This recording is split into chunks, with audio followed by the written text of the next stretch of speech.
Welcome to Built to Go, a van life podcast. I'm your host, Jeff Wag, coming to you from the College of Curiosity.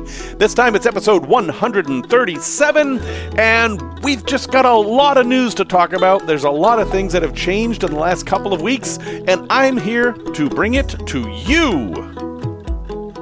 We're also going to talk about an improved kind of electrical connector called the Wago, a tale from the road involving chili peppers, yes, the red hot kind, and a product review of a subwoofer that I think is going to fit in just about anybody's build. Hello everyone, welcome back. First off, I must apologize for taking last week off suddenly. I will get more into why as we get into the first feature here, but we've got a lot to talk about, so I'm just going to jump right in. There has been a lot of van news lately, and as usual, it's mostly not good. I'm sorry to say. I mean, I don't know, what would good van news be? Like there were more new vans on the market, or prices had come down, or gas prices had gotten better? Yeah, no, none of those things. In fact, the opposite of those things. First, I mentioned this earlier, but I'm going to officially mention it right now. Mercedes has decided that the Mercedes Metris, the only mid-sized van sold in the United States, is not going to be sold in the United States anymore. They're still going to make it. You'll be able to buy it over in Europe where they call it the Vito. But in the U.S., nobody was buying the thing, even though the post office had dozens and thousands of the things. And part of that was because they didn't know what to do with it. This vehicle was a cargo van, and they put seats in it and called it a minivan, but it was extremely Spartan. The thing just didn't have very many features. Yes, it was a bit larger than, say, a Pacifica or a Sienna, but the seats didn't fold down. There were no entertainment systems. I mean, for your normal quote-unquote soccer mom needs, it was not a good minivan, and it demanded a Mercedes price, so it just didn't make any sense. And that apparently was the thing that killed it. It was never a big player in the cargo van market. But I am kind of sad about this because it was the only van that was that size. It was longer and a bit wider than any of the other smaller vans, and it had a good roof height. And, well, nope, gone. That's gone. But that's okay because we still have the Ford... No. Ford has just announced that they're getting rid of the Ford Transit Connect. Shocked. I mean, this was one of the main small cargo/minivans in the U.S. It was what a lot of camper van manufacturers went to after the NV200 was discontinued. Nope, it's gone. 2023 will be its last year, and they're even getting rid of the four-cylinder engine that year, so it's going to be more limited.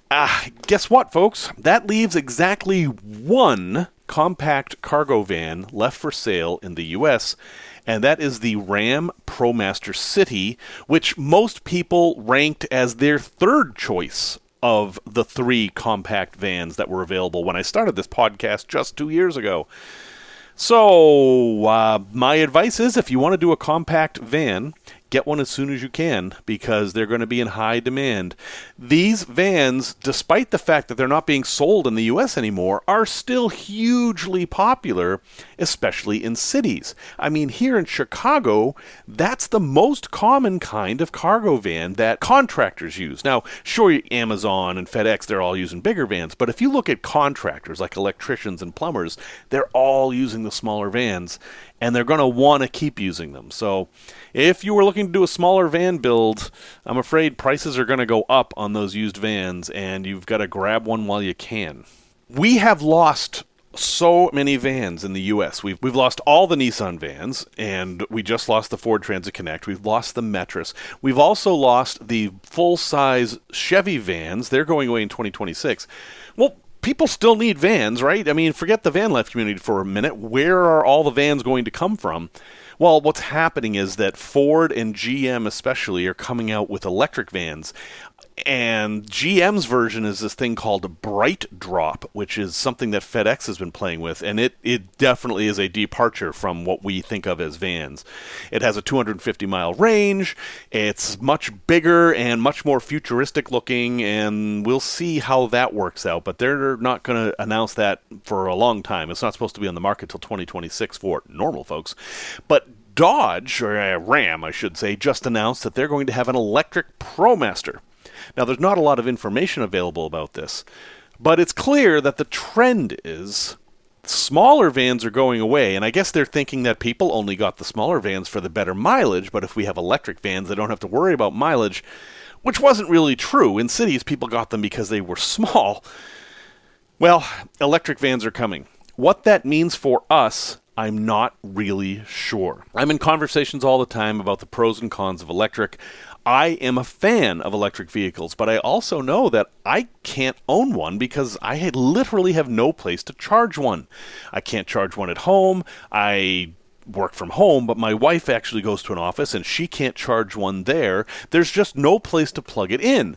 And I hear people say, oh, but there's stations everywhere. I'm like, but when do you go and do that? I mean, sure, I work at home and I could possibly carve out a few hours once a week to go do something at the mall or whatever. But my wife works like 10, 12 hours a day. Where is she supposed to find time to charge a vehicle? I mean, anyway, I'm not going to get on a rant about electric. I am pro the concept. I think the technology is great, but we need to work a lot harder on infrastructure. And that concerns me about these vans. We use these vans to overland. You know, we're going on these long trips. We're going to drive to Alaska, and with a 250-mile range, which is much better than, say, the Ford vans have now, I just don't know how it's going to work. So we will see, but folks, the pressure on cargo vans is only going to get worse. Now, for some more quote-unquote good news. No, this isn't good news at all. I was planning on going to VanFest in Utah in September, and they just canceled it today. VanFest 2022 in Utah was just canceled. They didn't give any details in the notification. They just apologized that suddenly it had to be canceled. I can think of 100 different reasons why they would cancel it, but it ain't happening. So if you were hoping to see me at VanFest, I won't be there. I'm sorry. And maybe something else will come up. But yeah, that's just one of those things that happens. It is very difficult to organize these events, and I have a lot of sympathy for the event organizers. So let's talk about fuel prices. Fuel prices have been going down, right? I mean, this is that one little bit of good news. Sure, they're more expensive than they were a year ago, but over the course of the summer, they've come down quite a bit. And that's true if you have a gasoline engine. If you have a diesel engine, they're going back up again. Now, me and my diesel Sprinter, I pulled into the gas station one Sunday, and the price difference between a gallon of regular gasoline and a gallon of diesel was $1.50. $1.50 difference per gallon. There is no way you're going to make that up with any diesel reliability or diesel better mileage. I stick to my guns on this one. Diesel is dead. I'm sorry. Finally, I've had a lot going on personally these last couple weeks. This is going to sound like whining a bit, but it actually had a much bigger impact on me than I expected. First, I came down with a case of dysentery, and even though I had been to Oregon recently, I didn't think that it would follow me. In fact, it's been a few months now, and I was totally out of it for about 9 days. Couldn't leave the house, couldn't do anything that took longer than half an hour. And it sucked. It seems like a stupid ha-ha kind of a problem, but no, it was actually a big deal. If I had been traveling during that, it would have been a major issue. So I'm better now, thankfully. And I was all excited to be better because a day after I was back to normal, I hopped in my van, drove down to my garage, which is about 2 hours away now, and started working on the van. And I got a bunch of stuff done, and then when I woke up in the morning, I couldn't walk. My left ankles decided not to work anymore. I've got Achilles tendonitis or something, and I had to come back home. I had to abandon my van build and come home because I couldn't walk. I mean, I could walk 5 feet maybe, and that was it. And that persists. It's better now. I managed to walk a mile today, but that event... I mean, again, these are pretty minor things, right? I don't have a cancer diagnosis. I didn't get my arm cut off or anything like that. But I have big plans for this fall. I'm going to Antarctica. I've got big cruises planned. I've got a lot to do, and a lot of that involves me walking. And if I can't walk reliably, wow, that changes my whole life. And I started to realize that if my ankle didn't improve by the time I went to Antarctica in November, I probably shouldn't go to Antarctica because I really couldn't have done that much. Yeah, I could have got crutches. I could have got one of those wheelie scooter things that you kind of scoot along with one leg on the scooter. I mean, I could have found ways around it.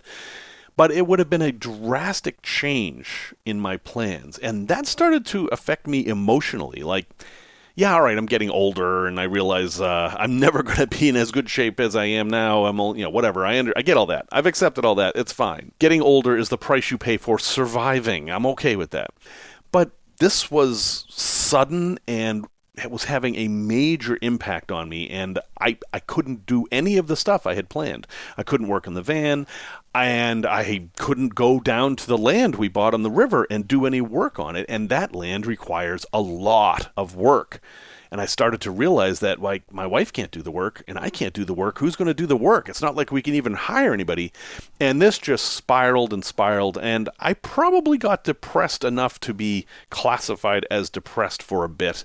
And that's part of the reason I didn't do a podcast last week. I just didn't have it in me. And so I relate all this not for sympathy or for anything other than to say, well, two things. One, everybody gets depressed from time to time. It is okay. It isn't the end of the world. Know that it will pass, and if it doesn't pass, go get some help, just like you should if your ankle hurts or if you have dysentery for 8 days. Yeah, no, I didn't get help for those things, but I should have, and that is my advice. Also, take the opportunities to do things while you can. And that is, don't wait for perfect. Good enough is good enough, and if I had waited a couple years to build out my little NV200, well, I may have lost that opportunity. They're not made anymore. If I had waited a couple years to go to Antarctica, I may lose that opportunity because maybe this ankle thing is going to be a serious problem. I'm not going to be able to walk reliably a year from now. I don't know. It's possible. So if you are someone listening to this show thinking, van life, maybe another year, whatever, if you can do it now, if you have the ability to do it now, do it. Do not wait for the perfect moment, because the perfect moment is the moment that you can do it. And you may have regrets. You probably won't, but you're certainly going to have regrets if you built up this expectation that you're going to do van life someday, and then something happened and you couldn't do it, even though you could have a year or so earlier. So, there's my philosophical thoughts for the day. I hope that everybody is healthier than I have been and is actually taking advantage of the things they can do, because you're really never going to regret that. Tech Talk. Let us talk about Wago connectors. Now, many episodes ago I talked about butt connectors, and these are just the terms we use for the devices that connect wires together. And in the old days, people would just solder wires together, and that's not a great way to do it in vans because solder joints tend to break with the vibrations. So we want to use something else. And the cheapest, most traditional way is a butt connector, which is just a metal sleeve you put over both ends of the wires and you crimp it down, and that's that. But they do come loose sometimes. You can't really tell if you've got a good crimp always. And they're not perfect, but they're cheap, so I still use them. There is a better thing, and that is called a Wago connector. That's W-A-G-O. And in the ambulance, there are a bunch of those that the original builder put in there. And they're a little hard to describe via audio, but they are these little plastic boxes, very small plastic boxes, a little bit bigger than a raisin. And they have levers, and you put a wire in each hole and then close the levers, and the wires are secure in there. And what's great about this is that you know the connection is good. You can actually see, if there's a see-through part, you can see that the wires are firmly connected in there, and it's undoable. You can disconnect a wire, you can change the wires, whatever, and you can reuse this thing over and over again, which is good because they cost about 100 times more than a butt connector. However, if you're trying to build a quality build, and if you don't really know exactly how you want your wiring done yet, you're like, oh, maybe I'll do this on this circuit, maybe I'll do it on this one, whatever. Go ahead and get a bunch of these. Seriously, just spend $50 and get a big box of these things, and you're going to have a better build for it. There's one thing that these things are not good at, and that is running wires. You need to have your wires in place before you use these because they're bulky, and if you try to put fish tape on a wire that is connected with these, getting this to go around corners and go through holes is going to be a nightmare. So they're only good if your wires are already in place. But with proper prior planning, that is not that big of a deal. So I'll have a link in the show notes so you understand what I'm talking about. You really need to see a picture of these things. But Wago connectors are a superior way to connect wires. They're just a bit expensive, and they have a couple of little quirks, but I'm going to try to use them more. Also, I should add, you can get them that will connect more than 2 wires. Some of them have 3 or even 4 holes for wires, and that lets you do a lot of mix and matching and stuff, so that's pretty cool too. You can do that with a butt connector, but it's not a good thing to do. Tales from the road. So, I've done 137 of these episodes, and sometimes it's a little hard to think of a tale from the road that I haven't done yet. And then I do, and I'm like, I don't know that I'm ever going to run out of tales. So here's one that actually does sort of relate to van life. It's amazing. Way back in 1988 or 89, I don't remember, I started working for a place called Native Plants Incorporated on Wakara Way in Salt Lake City, Utah. And my job was Lab Tech 2, and that translated to me basically doing whatever they needed me to do in the lab, but much more often in the greenhouse or in the fields. I was basically a farmhand, and I learned a ton of stuff, and it really informed a lot of what I do in van life now. So I relished the experience. It was great. And at that time, living in Utah, I drove a 1983 Toyota Mini Cruiser RV as my main vehicle. If you've ever seen one of those little tiny Toyota RVs, this was one of the smaller ones. And yet it was fully self-contained. It had holding tanks, a toilet, shower, the whole thing. And I just drove that around as my everyday vehicle. And people thought I was weird, and I'm okay with that. But I started this job, and this job was a little bit autonomous. You didn't have somebody like watching over you all day. They basically said, here's the stuff that needs to get done today, go ahead and do it. And then we had these standing jobs that were huge, that if at any time you ran out of work, you would do these jobs. And my first week there, my boss had to come and go, and he said, look, if you ever find yourself without anything to do, go ahead and do this major project that's been going on for years. And that major project sounds pretty simple. Taking seeds out of chili peppers. That's it. There was this giant rack of hanging dried chili peppers, just like you'd find in a Mexican market. And my job, and everyone's job, when there was nothing to do, was to crack them open, shake the seeds out, put them in a pouch, label them, and file them away. Because we were growing plants to try to make plants better. We were doing plant breeding, which is an old-fashioned way to do genetic engineering of plants. We don't want to get off into that right now, but that's what we were doing.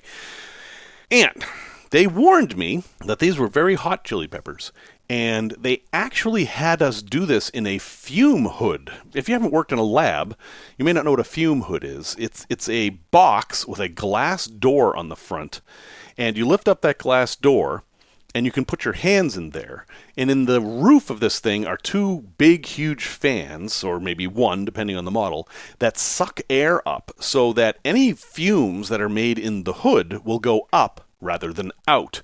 That way, if you accidentally spill caustic chemicals or whatever, they'll go up out the roof and not into your lab. It's a good thing.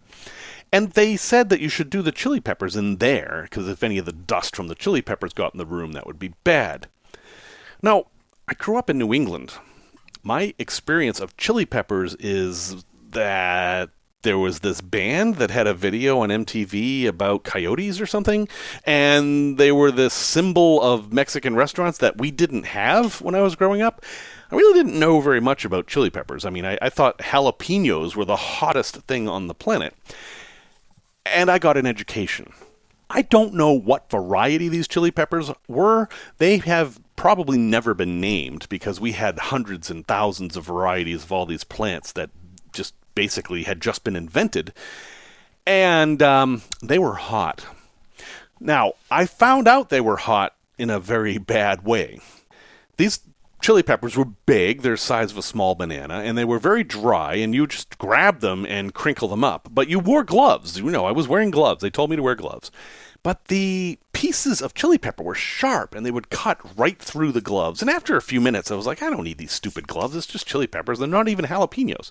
So I took the gloves off, and I'm doing it, and I'm collecting them, and I see a lot of dust, and I'm like, okay, whatever. But, I'm feeling fine. But it's getting a little hot in the lab, and I have a forehead sweating problem. My forehead sweats a lot, and so I'm wiping the sweat away, and then I get an itchy nose, and I kind of itch my nose a little bit, and then I'm on fire! I am on fire! Fire! Fire! Fire! Smoke is coming from my face!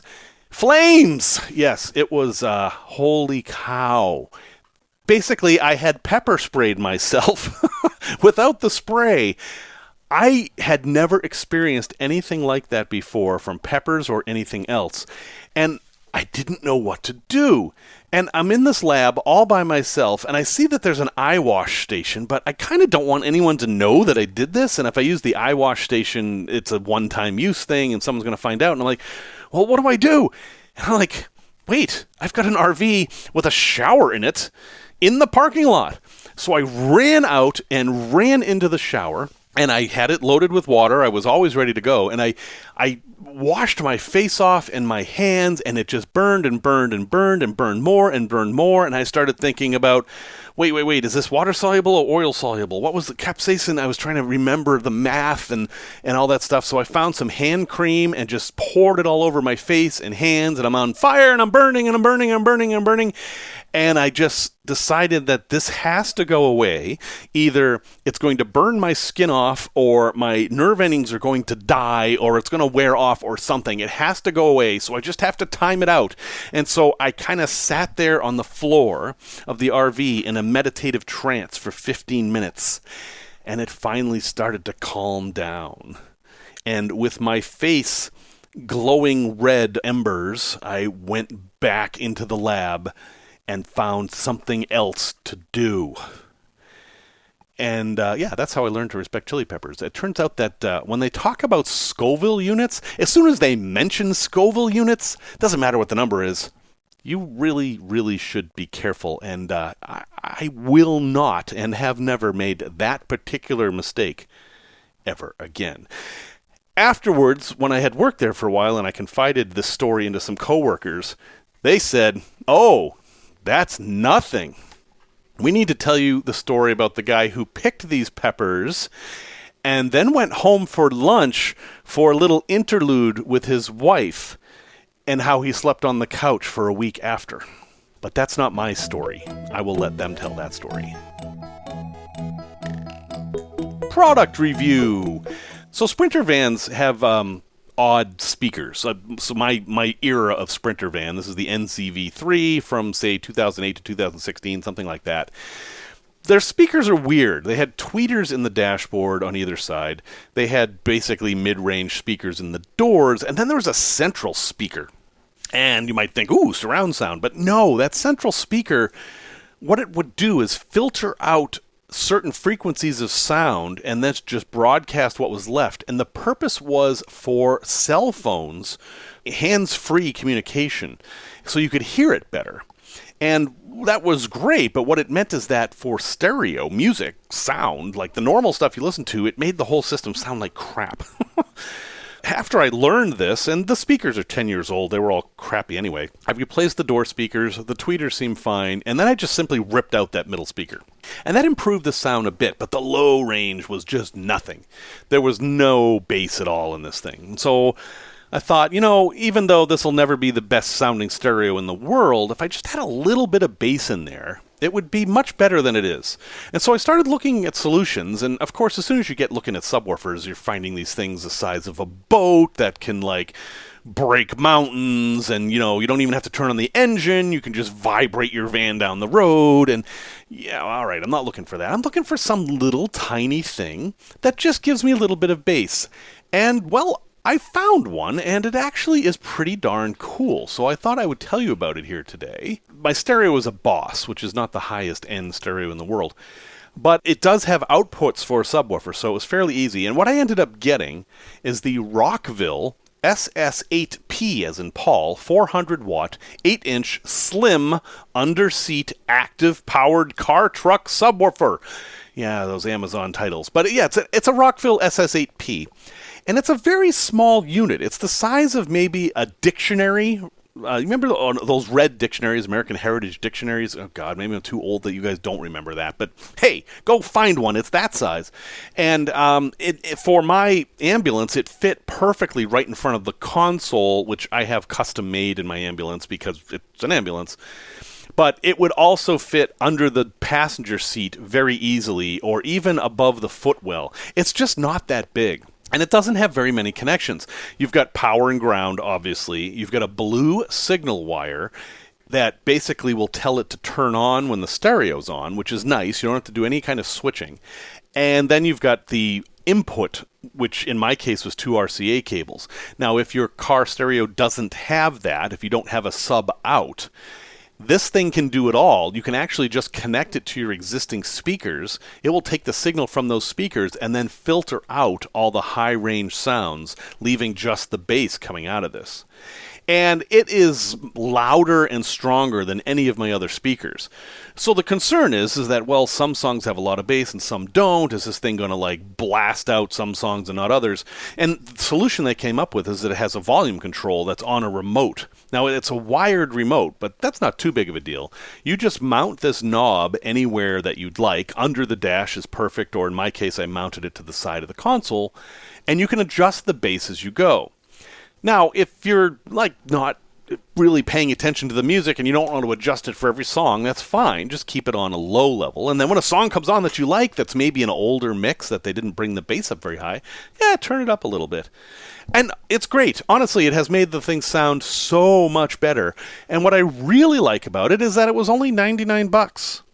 Yeah, it's if you just want to improve the sound of a fairly modest stereo system, for $99 you really can't go wrong with this. It comes with most everything you need, but I actually bought a subwoofer install kit to go with it just to make my life easier, and that comes with the RCA cables and some connectors and things like that.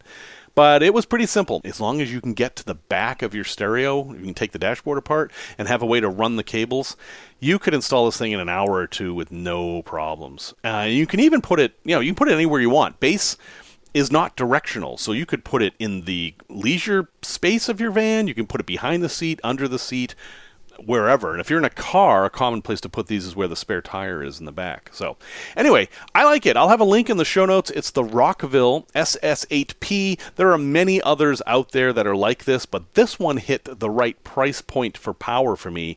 And I honestly wouldn't get one that was cheaper than this. If you're going to think this one isn't the one for you, spend more money. A place to visit. This place is a little bit strange, and it doesn't get that much traffic because I don't think people really understand what it is. But I visited it in 2004, and it's still stuck with me. And so I thought, I'm going to throw it out there and see if you guys want to visit. This is a place in Damariscotta, Maine. That is Damariscotta, Damariscotta.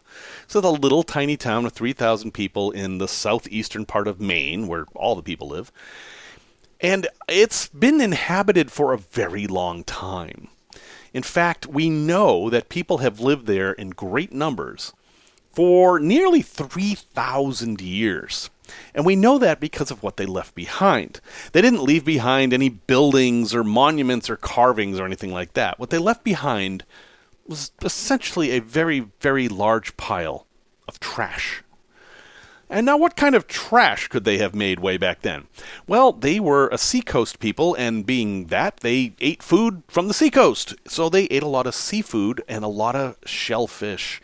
And they would eat the oysters or the cockles or the clams or the codfish or whatever they caught, and then, throw the bones into a pile. Over the years, those piles grew bigger and bigger and bigger, and there are now piles there 30 feet high or more. They take up acres of space. People live there long enough to build basically a mountain of seashells. Now, you can actually go visit this and walk through there because there are channels cut into it. And then there's the sad part is that this is not purely an archaeological site. It is today, but it was mined for many years for basically lime. You make lime out of old seashells. And a lot of it is gone. But there's enough there to still appreciate that you're standing in evidence that people have been living in this spot for 3,000 years. And if you read up on it, some of the history is fascinating because the lower levels of this, it's called a Middens, shell Middens, have species that really aren't there anymore, and everything is bigger. You can tell that when they first started harvesting in this area, they were getting bigger things. The oysters were bigger, the clams were bigger, and the codfish were huge. They were hauling in codfish the size of tarpon, and those just don't exist anymore. So there's kind of a natural history of the area, and it's also an argument of the impact of humanity on the ecosystem of the area that, well, for some reason, in the last 3,000 years, all these animals were getting smaller and less diverse, and we know that people lived there that time. There's certainly a correlation. Is it causation? I'm going to trust the scientists to tell us that, but I think the consensus is that, yeah, it pretty much is. The people living there changed the ecosystem because of what they ate. It's a fun little stop. Could take an hour, maybe two, and it's in a part of Maine that has all this other stuff going on. So if you want to see something a little bit off the beaten track and a little bit different, check out the Shell Middens at Damariscotta, Maine. And the most famous one is called Whaleback. That's the really big one. And, they name everything after whales up there, so that's why it's called that. And if you want to search for it, search for Whaleback Shell Midden. That would be the site you're aiming in on, and I will definitely have a link in the show notes. Resource recommendation. All right, most of you probably know about this, but if you don't, you really should, because I use it all the time. It is a very, very useful planning tool. And it is Google Maps, but not the Google Maps you use to get directions. It's the custom Google Maps you can make yourself. And the way you get there is you go to google.com/mymaps. If you've never done that before, go ahead and get on your computer, type in google.com/mymaps, and you'll see an interface that you may have never seen before. It's similar in that it shows you a map of the continent you're on, and then you can type in places. But when you type in the place, you can then add it to the map. And you can do this for as many places as you'd like. And then you can route between the places, you can measure distances between the places, you can change their icons, so you can say, well, this is home, and this is the hotel, so you do a little hotel icon, which is a bed, and then we're going to go visit the train museum, that's down here, and you put a little picture of a train, that sort of a thing. I've done one for my Antarctica trip, I've done one for the cruise that is coming up next year for the Panama Canal. I use this thing all the time. It's very easy and a really good way to get an overview of what you're trying to do in your trip. Now, there's one problem with it, and I find this absolutely bizarre, but there's no way to get the directions out of it, like into your phone, so you can follow them. It seems like the world's biggest oversight. A friend of mine, Adam, made a huge, wonderful map about going around the Great Lakes on his motorcycle, and he had, like, I'm going to get a gas here, and I'm going to check out this lunch spot, and there's a nice view here. Very intricate, maybe 50 different points on this map. And then he realized he couldn't use it to navigate with because there's no way to do that. So these maps are for planning, not so much for actually using to get from one place to another.